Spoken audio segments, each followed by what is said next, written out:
আসসালামু আলাইকুম সবাইকে। ভালোবাসার অধিকার গল্পের ৩৬ নাম্বার পার্ট। তো বেশি কথা না বলে চলুন গল্প শুরু করা যাক। সকাল থেকে ব্যস্ততায় কাটছে সবার। হামিদা বেগম মেয়ের সাথে ছিলেন এতক্ষণ। মেয়েটাকে আজ বিদায় দিতে হবে ভেবেই তার হৃদয়টা ব্যথায় কুকড়ে যাচ্ছে, তবুও নিজেকে শক্ত করে রেখেছেন। না হয় মেয়েটা কেঁদে কেটে ভাসিয়ে দিবে। রাত থেকে কেঁদে কেঁদে চোখ ফুলিয়ে ফেলেছে। জিরিনের নানা বাড়ি থেকে তার মামারা এসেছে, ছোটরা এসেছে শুধু, বাকিরা আসেনি। আশেপাশের প্রতিবেশীদের দাওয়াত করেছেন শাহ আলম চৌধুরী, সবাই ইতিমধ্যে চলে এসেছে। খুশি মনে জেরিনকে সাজাতে ব্যস্ত বোনেরা। লাল কমলার মিশ্রণের লেহেঙ্গাটাই ভীষণ মানিয়েছে মেয়েটাকে। কানে সজ্জিত সোনালী ঝুমকাগুলো ঝকঝক করছে। বউরূপে অসাধারণ লাগছে জেরিনকে। মুগ্ধ চোখে দেখলো নিখিল নিজের বোনকে। আজ ছোট জেরিনটার বিয়ে হয়ে যাচ্ছে, পরের বাড়িতে চলে যাবে তার আদরের মনিটা। নিখিল দরজা থেকে সরে যেতেই নেহা রুম থেকে বেরিয়ে তার পেছনে গেল। নিখিল বারান্দায় দাঁড়িয়ে আছে। নেহা গিয়ে কাঁধে হাত রাখতেই পেছনে ফিরল মানুষটা। নেহা হাতের ফাঁক দিয়ে ঢুকে সামনে গেল। নিখিলের চোখ দুটি লাল হয়ে গেছে। নেহা ডাকলো, নিখিল আপনার কি মন খারাপ? আপু চলে যাবে তাই কষ্ট পাচ্ছেন আপনি? নিখিল কথা বলল না। নেহাকে শক্ত করে জড়িয়ে ধরল সে।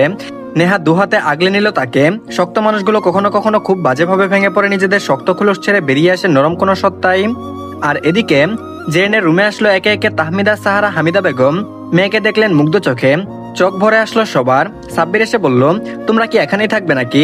বড় আসার সময় হয়ে এসেছে, বড় আব্বু তোমাদের ডাকছে নিচে। ওনারা যেতেই সাব্বির বলে উঠলো, বাহ বাহ জেরিন বোন, আজকে তো তোকে পেতনির রানী লাগছে। জেরিন মুখ ঘুরিয়ে অন্যদিকে তাকালো।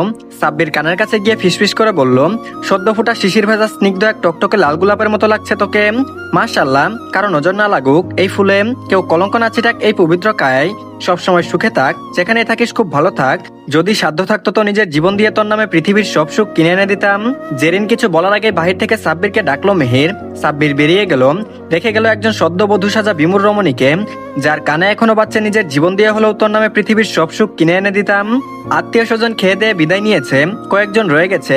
বিকেল 4টা বেজে গেল কিন্তু এখনো বরের দেখা নেই। চিন্তিত বাড়ির প্রতিটি মানুষ। এর মধ্যেই লুকমুখে নানান কথা শোনা যাচ্ছে। বৃষ্টি নেহা জেরিনকে সামলাতে ব্যস্ত। মেয়েটার মুখ চুপসে গেছে। ইতিমধ্যে কয়েকজন বলেও গেছে মেয়ে কি কোনো সমস্যা আছে নাকি, যার জন্য ছেলে বিয়ে করতেই আসলো না। বিকেল করিয়ে আবার সন্ধ্যা নামার পালা। ঠিক তখনই একটা মেয়ে এসে জেরিনের হাতে একটা চিরকুট গুজে দিয়ে দৌড়ে চলে গেল। জেরিন চিরকুট হাতে বসে, খোলার শক্তিটুকু যেন অবশিষ্ট নেই। নেহা বৃষ্টিও ভাবছে কি করবে। তার মধ্যে দরজার বাইরে উপস্থিত হলো নিখিল আর সাব্বির। সাব্বির রুমে ঢুকে নেহা বৃষ্টিকে কিছু নিয়ে কথা বলতে দেখে জেরিনের হাত কাঁপছে অনবরত। হাত থেকে কাগজটা খসে পড়ার আগে ওটা নিয়ে নেয় সাব্বির। চিরকুটটা পরে রাগের মাথায় আগুন ধরে গেল ওর। চেঁচিয়ে বলে উঠলো, I will kill you professor. হাসি খুশি বাড়িটায় নেমে এসেছে বিষাদের ছায়া। প্রতিবেশী সহ দূর সম্পর্কে আত্মীয় নিজেদের আপন মানুষের মুখ থেকেও রটছে নানান কুৎসিত সমালোচনা। আদৌ কি মানুষের মুখ বন্ধ করা সম্ভব? মুখে মধু অন্তরে বিষ নিয়ে চলা মানুষগুলোকে চেনা বড় দায়। আর সবার মুখোশ কেমন উন্মোচিত হচ্ছে। শাহ আলম চৌধুরী মুষড়ে পড়েছেন। তার পবিত্র মেয়েটাকে চরিত্র নিয়ে কথা বলা থামছে না। হামিদা বেগমের সামনে গিয়ে দলে দলে প্রতিবেশী মহিলারা এসে বলছেন, ভাবি মেয়ের আর বিয়ে হইবনি? কে বিয়ে করবে এমন মেয়েকে? মেয়েদের তাড়াতাড়ি বিয়ে দিতে হয়, জানেন না? বয়স বাড়াইছেন এখন, পড়াইয়া কি লাভ হইল? আপনাকে টাকা পয়সার অভাব নাই, কিন্তু আজ আপনাকে বাড়ির মেয়েরা একজন বিয়ের আসরে ফেলেই আসলো না। মেয়ের কি কোনো গোপন চক্কর ছিল ভাবি, যা জানার পর ছেলের পক্ষ আসলোই না? কেউ কেউ তো বলছে মেয়েটার মধ্যেই সব সমস্যা। সব শুনে মুখ আঁচল চেপে কেঁদে উঠলেন হামিদা বেগম। তাহমিদা সাহারা বেগমের চোখেও জল। হামিদা বেগমকে সামলাতে ব্যস্ত তারা। সেতারা বেগম ঘরে বসে আছেন, বৃদ্ধা ভীষণ চিন্তিত। এই সমাজ যে কতটা নিকৃষ্ট হয়ে যাচ্ছে দিন দিন তার বলার দরকার পড়ে না। তিনি জানেন তার নাতনির কোনো দোষ নেই, তবু আজ বিয়ে না হলে মেয়েটাকে এই সমাজের আশেপাশে মানুষ বাঁচতে দিবে না। তিলে তিলে ভিতরে ভিতরে গুমরে গুমরে নাতনিকে মরতে দিতে তিনি কিছুতেই চান না। এক কঠিন সিদ্ধান্ত নিয়ে নিলেন মনে মনে। নিজের ঘরে ডাকলেন বাড়ির প্রতিটি সদস্যকে। সাব্বিরের হাত থেকে নিয়ে নিখিল চিঠিটা পড়তে শুরু করলো। চিঠিতে লেখা ছিল, জেরিন আমাকে ক্ষমা করো, আমি তোমাকে কোনোদিনও পছন্দই করিনি। আমি অন্য একজনকে ভালোবাসি, তাকে ছেড়ে তোমাকে বিয়ে করা আমার পক্ষে কোনোভাবেই সম্ভব না। আমি বাধ্য হয়ে এতদিন তোমার সাথে নাটক করছিলাম, তবে তোমার এখানে দোষ নেই। তোমার সাথে এমন করা উচিত হয়নি আমার, এটা আমি মানি। তোমাদের পরিবারের অন্য একজনের শাস্তি তুমি ভোগ করছো, এটা হওয়ারই ছিল। তবে তোমার জীবন নষ্ট করার কোনো ইচ্ছেই আমার ছিল না। ইতি নীরব। নিখিল রাগে কাঁপছে। ও তো ভুলে গিয়েছিল কে এই নীরব। সবকিছু ভুলে এত সহজে ছেলেটাকে বিশ্বাস করাই ছিল তার জীবনের সবচেয়ে বড় ভুল। আগেই বোঝা উচিত ছিল কয়লা ধুইলে ময়লা যায় না। যে ছেলেটা নিজের স্বার্থের জন্য বন্ধুর বিরুদ্ধে যেতে পারে, তাদের ক্ষতি করতে পারে, সে মানুষটাকে দ্বিতীয়বার সুযোগ দিয়ে ভুল তো 3 বছর আগেই করেছে। সবার সামনে ভালো সাজার নাটক করেছে, পিছন থেকে ছুরি বসিয়েছে নীরব। নিখিল হাতে থাকা কাগজটা মুচড়ে দলা পাকিয়ে ফেললো। মীর এসে বলল, নীরবকে কোথাও খুঁজে পাওয়া যায়নি নিখিল। ওর বাবা মাকেও রাস্কেলটা কোথায় গিয়ে খাপটি মেরেছে। নিখিল রাগে হিসিয়ে বলল, এটা নীরবের একার কাজ কখনো হতে পারে না। ওর মতো চুনোপুটি দ্বারা এত বড় কাজ করার সাহস কোনোদিনই হবে না। যে ওকে দিয়ে এসব করিয়েছে সেই নীরবকে লুকাতে সাহায্য করেছে। যেই হোক তাকে খুঁজে তো বের করবোই আমি। আমার পরিবারের দিকে যে হাত বাড়িয়েছে তার কলিজা কত বড় সেটা আমাকেও দেখতে হবে। এবার খেলা হবে সামনাসামনি। অনেক তো লুকোচুরি হলো। এদের মধ্যে রূপ ছুটে আসলো। সে জানালো দাদি তাদের নিজস্ব ঘরে ডেকেছেন। বিধ্বস্ত জেরিন একেবারে নিস্তেজ হয়ে গেছে। মেয়েটার চোখের কাজল লেপটে গেছে চোখের জলে। মাথায় ঘুমটা দেওয়া ওড়নাটা পড়ে আছে খাটের এক পাশে। চুলের খোপাটা এলোমেলো। মাথায় লাগানো তাজা গোলাপের পাপড়িগুলো ঝরে পড়ছে অবলীলায়। যত্ন না পেয়ে কুকুরে কালশিটে পড়া নিতিয়া যায় ফুল যেন জেরিন, যার মস্তিষ্ক কাজ করা বন্ধ করে দিয়েছে। মেয়েটা কাঁদতে ভুলে গেছে। নেহা বৃষ্টি দুপাশ থেকে জেরিনের দুহাত আঁকড়ে ধরে নিচে নামাতে ব্যস্ত। সবাই সেতারা বেগমের রুমে উপস্থিত। নিখিলের ফুফু জেবা রহমান ও ফারহানও উপস্থিত সেখানে। সেতারা বেগম নাতনির এমন রূপ দেখে ভিতরে ভিতরে কষ্টে ফেটে পড়লেন। তবুও নিজেকে কঠিন রাখার চেষ্টা করলেন। খাটের একপাশে নতমস্তকে বসে আছেন একজন ব্যর্থ বাবা, যে আজ চেয়েও সবার বিষাক্ত ছোবল থেকে মেয়েটিকে বাঁচাতে পারছে না। সন্ধ্যা নেমেছে ধরণীতে। শুনশান নীরবতা বিরাজ করছে ঘরে। সবাই উৎসুক সেতারা কি বলবেন তা শোনার জন্য। নীরবতা ভেঙে তিনি বললেন, নাহার তোর কাছে কিছু চাইনি আমি কখনো, আজ চাইছি। এই বুড়ো মায়ের পরিবারের সম্মানটা আজ বাঁচিয়ে দে মা। আমার ফুলের মতো বোনটাকে সমাজের তিক্ত করাঘাত থেকে বাঁচিয়ে আগলে নিজের কাছে রাখ। নাহার বেগম বলে উঠলেন, বিদেশে নিয়ে যাওয়ার কথা বলছো তুমি মা? থমথমে মুখে সেতারা বেগম বললেন, না, আমি চাই তুই তোর ঘরের পুত্রবধূ করে জেরিনকে রাখ। সবাই বিস্ফোরিত নয়নে তাকালো। তারপরও প্রস্তাবটা মন্দ লাগলো না কারণ ফারহান ভালো ছেলে। নিজেদের ছেলে জেরিনকে ভালো রাখার মতো সবকিছু আছে তার। নাহার বেগম বুঝলেন না কি বললেন। স্বামীর পানে চাইলেন তিনি। ভদ্রলোক নিশ্চুপ। এর মধ্যে ফারহান বিরক্তিকর কণ্ঠে বলল, আমি জেরিনকে বিয়ে করতে পারবো না। আমারও পছন্দ আছে।